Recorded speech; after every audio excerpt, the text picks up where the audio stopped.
ଆଜି ଆଦ୍ୟା ଅଂଶ ଓ ମଲ୍ଲିକା ଠାରୁ ପ୍ରତିଶୋଧ ନେବା ପାଇଁ ନିଜକୁ ପ୍ରତିଶ୍ରୁତି ଦେବ। ଅନି ଆନ୍ୟା ଫଟୋକୁ ଧରି କାନ୍ଦୁଥିବେ ଆଉ କହିବେ ମାମା ତୁମେ କାହିଁକି ଆମକୁ ଏକା କରି ଚାଲିଗଲ ମାମା। ତାପରେ ଆଦ୍ୟା ପିଲାମାନଙ୍କ ପାଖରେ ବସି କାନ୍ଦୁଥିବ ଆଉ କହିବ ମୁଁ ଭଗବାନଙ୍କ ସହିତ ଲଢ଼େଇ କରି ମୁଁ ତମମାନଙ୍କ ପାଖକୁ ଫେରି ଆସିବି ବାପା। ମୁଁ ତୁମମାନଙ୍କୁ ଛାଡ଼ି କୁଆଡ଼େ ବି ଯିବିନି। ତାପରେ ଆନ୍ୟା କହିବ ମାମା ଆମକୁ ସେ ଟକ୍ସିସ୍ ମାନଙ୍କ ବହୁତ ଡର ଲାଗୁଛି। ମାମା ତୁମେ ଥିଲ ବୋଲି ଆମେ ତାଙ୍କୁ ଖାତିରି କରୁନଥିଲୁ କିନ୍ତୁ ଏବେ ସେ ଆମକୁ ବହୁତ ଗାଳି କରୁଛନ୍ତି। ତାଙ୍କ ରାଗରୁ କିଏ ଆମକୁ ବଞ୍ଚାଇବ ମାମା।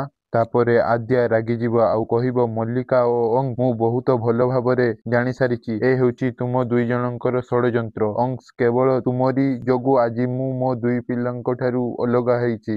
ଆଜି ଏ ନିରୀହ ପିଲା ଦୁଇଟାଙ୍କର ଯାହାବି ଅବସ୍ଥା ହେଉଛି କେବଳ ସେଥିପାଇଁ ତୁମେ ହିଁ ଦାୟୀ। ମୁଁ ତମ ଦୁଇ ଜଣଙ୍କୁ କେବେ ବି ଛାଡ଼ିବିନି।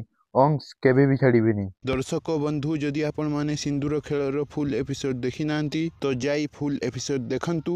ତା ପୂର୍ବରୁ ଭିଡ଼ିଓଟିକୁ ଲାଇକ୍ କରି ଚ୍ୟାନେଲକୁ ସବସ୍କ୍ରାଇବ୍ କରି ପାଖରେ ଆସୁଥିବା ବେଲ୍ ଆଇକନ୍ ଘଣ୍ଟିକୁ ଅଲ୍ରେ ପ୍ରେସ୍ କରିଦିଅନ୍ତୁ। ଯଦି ଆପଣମାନେ ବି ଜଗତର ନାଥ ଜଗନ୍ନାଥଙ୍କୁ ଭଲ ପାଆନ୍ତି ତେବେ କମେଣ୍ଟରେ ଜୟ ଜଗନ୍ନାଥ ଲେଖନ୍ତୁ। ରହିଲି ଜୟ ଜଗନ୍ନାଥ।